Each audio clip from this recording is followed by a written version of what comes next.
Hi, welcome to a new episode of the podcast Women Leading in Mining. My name is Monica Rodriguez. I am Communication Superintendent at Pueblo Viejo, and this is the 7th season of the podcast. Today, we're going to talk about one of the mega facilities of construction, and for that, we're going to have to Holly Clayton, who is a project manager of the El Naranjo TSF project. Welcome, Holly. How are you today? Thank you. I'm doing well. I'm happy to be here. Thank you for having us. And I just want that you tell our audience, where are we? Right now, we are sitting above the Yagal TSF, which is our existing tailings storage facility here at Pueblo Viejo. It's exciting that we're here today. There's construction going on behind us and ongoing tailings deposition. Awesome. Thank you for having us today. I know that you have a pretty busy schedule, but it's good to have you. And I want that you tell our audience, where are you from and your field of studies? Perfect. So I'm from Canada originally, and I studied civil and environmental engineering. But originally, I wanted to go into water and wastewater treatment. But a couple of years after school and after working in that industry, I made the switch to mining. And now I've been in mining now for about 6 years, and I've been at Pueblo Viejo for about a year and a half. Great. And why mining? That's a good question. So actually, I got into mining in kind of an interesting way. My boyfriend, now husband, is a mining engineer, and he ended up getting a job in Elko, Nevada, at one of the Barrick sites in the U.S., and so I followed him. I quit my job and followed him and made the move. And then a job posting came up with Barrick for a project engineer. And it sounded like a really exciting role. And so I applied. I ended up getting the job. And then I've worked in mining ever since, and I really have not looked back. Wow, amazing. So you are project manager of a TSF. Can you tell us what a TSF is? Absolutely. So a tailings storage facility is really integral to the mining process. A lot of people are focused on the actual mining and processing of our ore. But once we process the ore, there's a pretty large waste stream that comes out from our process facility. And the mining industry uses tailings storage facilities to store that waste. So basically, you can think of them as large earth-fill structures that contain all of the tailings that we produce, so that we can make sure that we're storing it in an environmentally safe and socially responsible way. Great. So pretty much the tailings are what is left behind from the mining process? Exactly.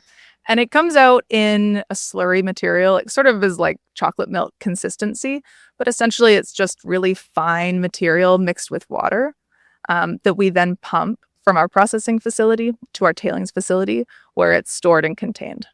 Okay, so in terms of construction, how you made this kind of a structure safe in operational terms?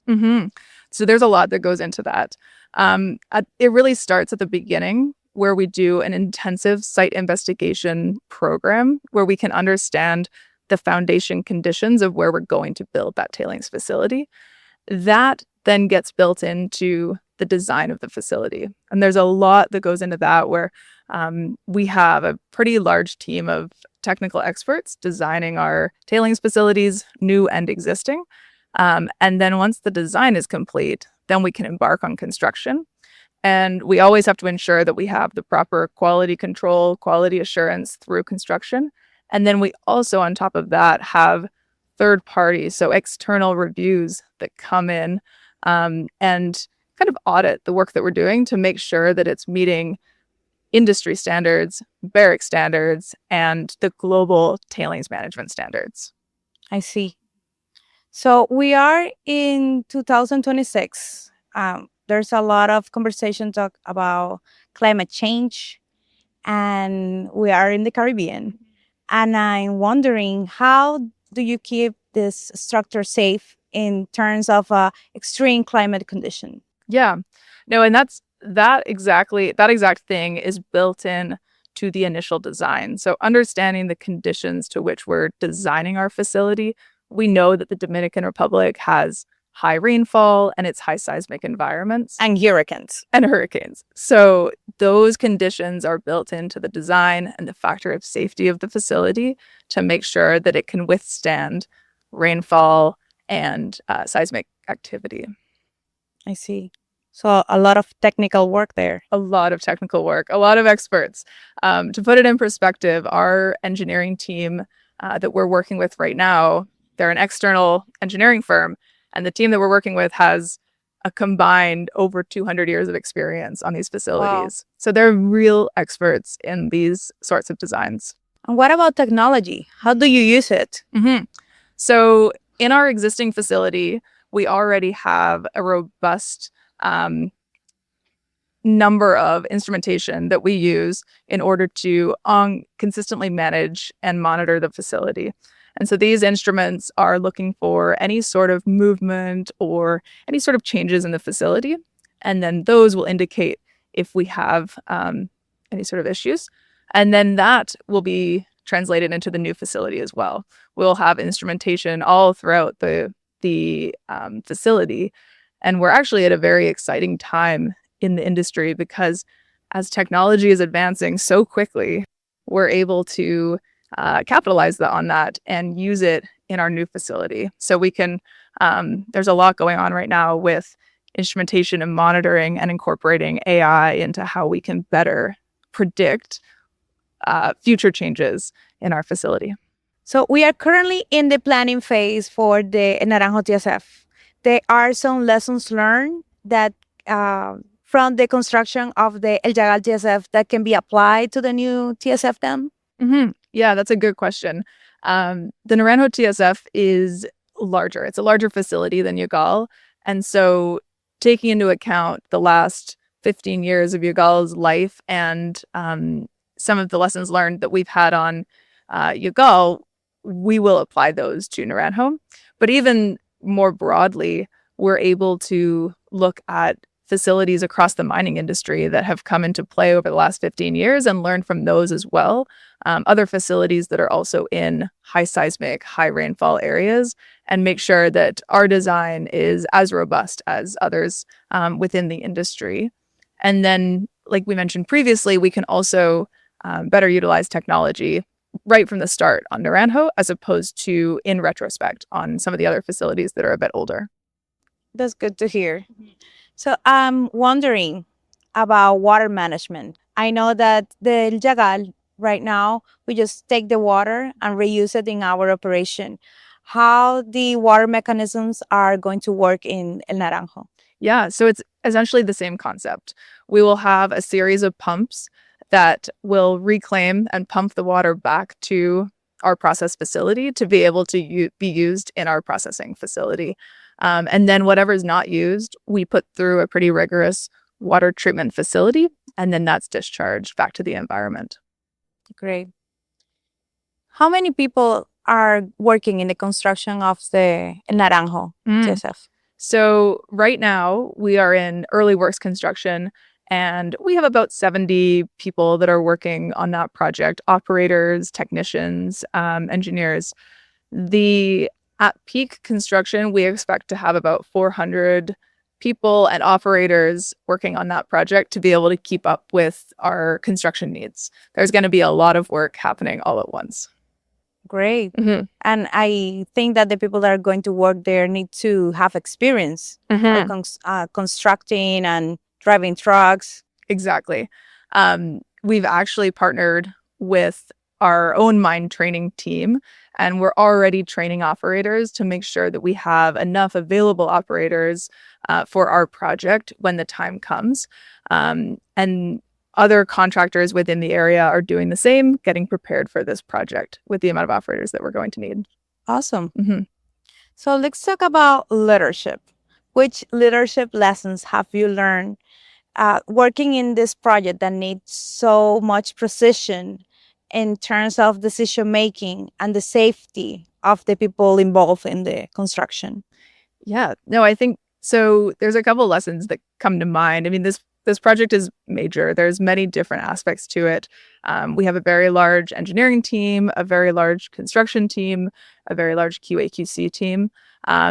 And I think of two things. The first lesson that I've personally learned through this project is that as a true leader, we should always be cautious what we're asking our people to do and make sure that if we're asking someone to do something, that we would be willing to do it ourselves. And that really comes down to the safety part. And I think if we can continue to share that culture with everyone, then we're going to have a safer site, a safer project. So that's the first one.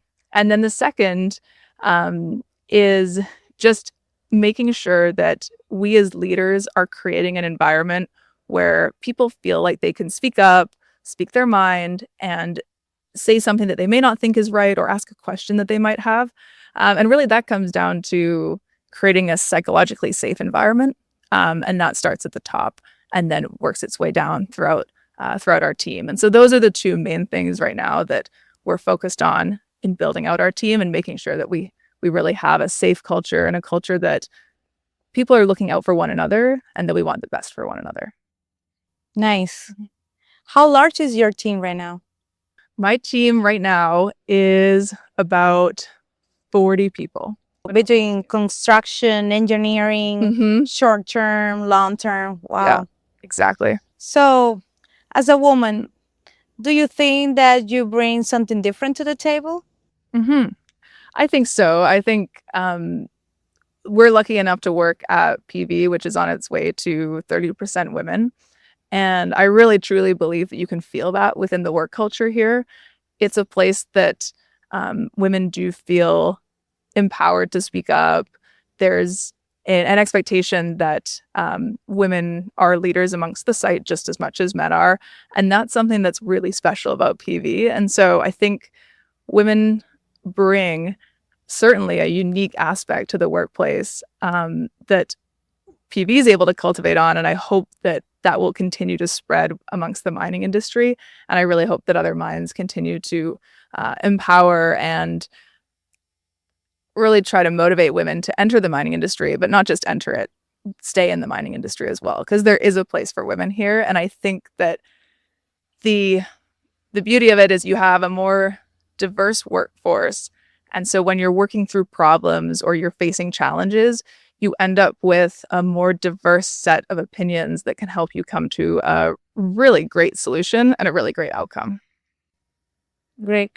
And do you have some words for those women that are interested in mining but haven't taken the lead yet? What would you tell to those women? Ooh, absolutely. I think that I would tell them, look, from the outside, mining looks like a pretty intense industry. It is, we have very large equipment. We have, there's a lot going on. We have a whole process facility that it can be a bit intimidating. But really, when you get down to it, it shouldn't be an intimidating industry. And it's one that is welcoming to all. And I hope that women from the outside looking in can see that there is a place for them within the mining industry. Because something that I was quite blown away by when I first entered the mining industry is that it's not just a place for miners or mining engineers. There's a need for so many different types of roles here, right? We have HR, finance, supply chain, and you can go work in the mine, you can operate. And I think that's something that I was really blown away by when I first entered into the mining industry. And I hope that others will recognize that and see that there's a need for strong, capable, intelligent women in mining. Thank you, Holly, to help us understand what is a TSF and what we do here for responsible mining. Perfect. Thank you for having me on today. I really appreciate it.